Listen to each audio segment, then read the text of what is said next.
এনেকুৱা আমি জীয়াই থাকোঁতে বা আমি মৃত্যুৰ পিছতো এনেকুৱা হ'ব নালাগে। আৰু আমাৰ একচুৱেলি সমাজখন আমাৰ মানুহ এনেকুৱাই হ'ব লাগে। আমি কি বিচাৰি জন্ম লৈছিলোঁ, আমি কি বিচাৰি নাইকিয়া হ'ম নাজানো। তথাপি মইনা চালৰ গীতৰ কথাৰে ৰবি বাইদেউৰ সুৰেৰে চাৰিটা লাইন কমপ্লিট কৰি দিয়ক।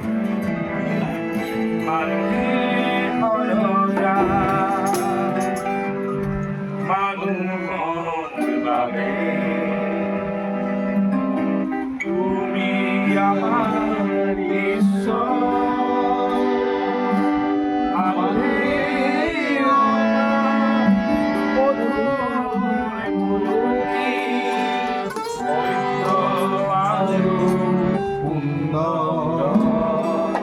গতিকে আমাৰ মানুহৰ পৃথিৱীখন সদায় সুন্দৰ, গতিকে হত্যা হ'ব নালাগে। হত্যাটো সকলো যিবোৰ হওক, আমাৰ আৰ্মিয়েও ঘূৰাব নালাগে, বেলেগৰ আৰ্মিয়েও আমাক ঘূৰাব নালাগে, আমিও কাজিয়া কৰিব নালাগে।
এটা সুন্দৰ গান বনাই চালে সঁচাকৈ কিন্তু বিৰাট মেছেজফুল গীত আৰু এটা মই